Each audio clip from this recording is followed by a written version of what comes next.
வணக்க நண்பர்களே.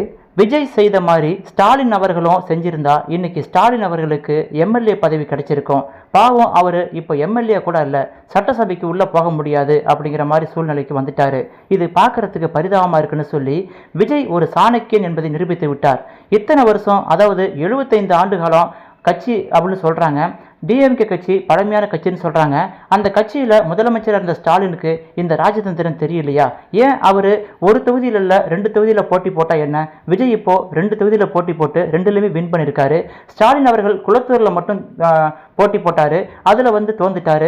ஸ்டாலின் அவர்கள் விஜய் அவர்கள் செஞ்ச மாதிரி இன்னொரு தொகுதியில் போட்டியிருந்தால் ஒரு தொகுதி கை கொடுத்துருக்கோம், இப்போ அவர் எம்எல்ஏவாக இருந்திருப்பார். பாவம், அவருக்கு இந்த ஐடியா சொல்ல யாரும் இல்லையா அப்படின்னு சொல்லி ஸ்டாலினை பற்றி பேசிக்கிட்டு வராங்க. அரசியல் களம் எப்படி இருக்கு, மக்களோட மனநிலைமை எப்படி இருக்குன்னு சொல்லி ஆட்சி செஞ்சுட்டு வந்த ஸ்டாலினுக்கு தெரியாதா? ஏன் அவர் 2 தொகுதியில் போட்டி போட்டுக்கலாமே? விஜய் அவர்கள் 2 தொகுதியில் போட்டி போட்டதை எல்லாரும் கிண்டல் பண்ணாங்க. இன்னைக்கு விஜய் ஒரு தொகுதியில் தோத்தா கூட இன்னொரு தொகுதி கை கொடுத்தது மாதிரி ஸ்டாலின் அவர்களும் 2 தொகுதியில் போட்டி இருந்தா ஒன்று தோந்தா கூட இன்னொன்று ஜெயிச்சிருக்கலாமே அப்படிங்கிற மாதிரி ஸ்டாலினுக்கு ஆதரவான குரலும் கொடுத்துட்டு வராங்க. என்னதான் இருந்தாலும் இத்தனை ஆண்டு காலம் எம்எல்ஏ பதவியில் இருந்து இன்னைக்கு எம்எல்ஏ பதவி கூட இல்லை அப்படிங்கும்போது ஸ்டாலினோட மனநிலைமை எப்படி இருக்கும்? அவர் சாணக்கியத்தனத்தை இழந்துட்டாரா? அவருக்கு ஐடியா சொல்ல யாருமே இல்லையா அப்படின்னு சொல்லி ஸ்டாலினுக்கு ஆதரவான குரலையும் கேட்க முடிஞ்சுது. இப்படிப்பட்ட சூழ்நிலையில் டிவிகே தலைவர் விஜய் அவர்கள் 2 தொகுதியில் வின் பண்ணியிருக்காரு. பெரம்பூர் தொகுதியில் போட்டி போட்டு வின் பண்ணிட்டாரு. திருச்சி கிழக்கு தொகுதியிலும் போட்டி போட்டு வின் பண்ணிட்டாரு. ஆக மொத்தத்தில் 2 தொகுதிக்கு ஒரு எம்எல்ஏ இருக்க முடியாது. ஆக மொத்தத்தில் விஜய் அவர்கள் பெரம்பூர் தொகுதியவோ இல்லை திருச்சி கிழக்கு தொகுதியவோ ராஜினாமா செஞ்சாகணும் அப்படிங்கிற கட்டாயத்துக்கு வந்திருக்காரு.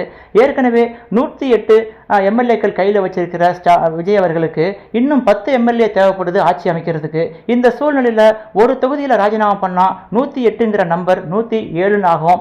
ஆக மொத்தத்தில் 107 எம்எல்ஏ பதவி வச்சுக்கிட்டு மீதி 11 எம்எல்ஏ கண்டிப்பாக வெளியிலிருந்து ஆதரவு வாங்கி ஆகணும். விஜய் திருச்சி கிழக்கு தொகுதியை ராஜினாமா பண்ணுவார் அப்படிங்கிற மாதிரி பேச்சுக்கள் அடிப்படுது. அந்த தொகுதியில் முன்னாள் ஐஏஎஸ் அதிகாரி சகாயம் ஐஏஎஸ் அவர்களை நிறுத்த போறாரு விஜய்னு சொல்லி ஒரு தகவலும் வெளிவருது. கண்டிப்பா விஜய் கட்சி சார்பா அந்த தொகுதியில் யாரு போட்டிட்டாலும் கண்டிப்பா வெற்றி பெறுவாங்க. ஆனா முன்னாள் ஐஏஎஸ் அதிகாரி சகாயம் ஐஏஎஸ் அதிகாரி ஒரு நேர்மையான அதிகாரின்னு சொல்லி பெயர் பெற்றவர். இளைஞர் மத்தியில் இவருடைய பெயர் பரிச்சயமா இருக்கும்போது கண்டிப்பா அவர் நின்னாலும் இன்னும் அதிகமான வாக்கு வித்தியாசத்தில் அவர் ஜெயிக்கக்கூடிய வாய்ப்பு அதிகமா இருக்கு.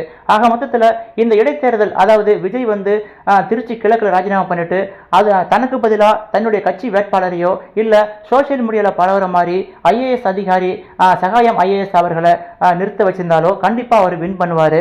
ஆக மொத்தத்தில் 108 அப்படிங்கிற அந்த எம்எல்ஏ பதவி கண்டிப்பாக விஜய்க்கு கிடைச்சிரும். ஆனால் மீதி இருக்கிற 10 எம்எல்ஏ சீட்டு வெளியே இருந்து கண்டிப்பாக விஜய் ஆதரவாக வாங்கி ஆகணும். அதுக்கு ராகுல் காந்தி கண்டிப்பாக ஒத்துழைப்பாருன்னு சொல்லி பேசி அடிப்படுது. ஆனால் மீதி ராகுல் காந்திக்கு, அதாவது காங்கிரஸுக்கு தமிழ்நாட்டில் 5 எம்எல்ஏ பதவி தான் இருக்குது. மீதி இருக்கிற 5 எம்எல்ஏ பதவி யார் தரப்போறா? பாமக தரப்போறாங்களா, இல்லை விடுதலைக்கு சிறுத்தைகள் வச்சு தரப்போறாங்களா, இல்லை கம்யூனிஸ்ட் வச்சு தரப்போறாங்களா? ஏன்னா அவங்கெல்லாம் ஏற்கனவே டிஎம்கே கூட்டணியில் இருக்காங்க, பாமக ஏடிஎம்கே கூட்டணியில் இருக்காங்க. அதை விட்டுட்டு எப்படி ஆதரவு தருவாங்கன்னு சொல்லி ஒரு குழப்பமான சூழ்நிலை நிலவிக்கிட்டு இருக்கு. இருந்தாலும் விஜய் அவர்கள் ஆணித்தரமா நம்புறாரு. நம்ம ஆட்சி எப்படி அமைச்சிடலாம்னு சொல்லி நம்பிக்கிட்டு இருக்காரு. அவர் ஒரு விஷயத்தை நினைச்சாருன்னா கண்டிப்பா நடத்தி முடிப்பாருன்னு சொல்லி நமக்கு இந்த தேர்தல் மூலமா எல்லாருக்கும் உணர்த்தி வச்சுட்டாரு. ஆக மொத்தத்தில் விஜய் அவர்கள் சிஎம் ஆக போறது உறுதிங்கிற விஷயம் கிட்டத்தட்ட உறுதி ஆயிடுச்சு.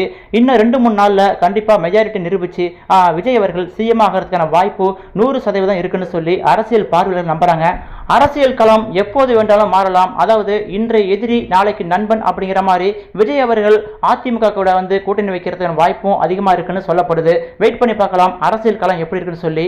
இந்த செய்தியை பற்றி நீங்க என்ன நினைக்கிறீங்கன்னு சொல்லி உங்கள் கருத்துக்களை மறக்காம கமெண்டில் பதிவிடுங்கள். இந்த வீடியோ பிடிச்சா லைக் பண்ணுங்க. நீங்க நம்ம சேனலுக்கு புதியவராக இருந்தால் மறக்காம நம்ம சேனலை சப்ஸ்கிரைப் பண்ணிக்கொண்டு ஆதரவு தாருங்கள். மீண்டும் அடுத்த வீடியோவில் சந்திக்கலாம்.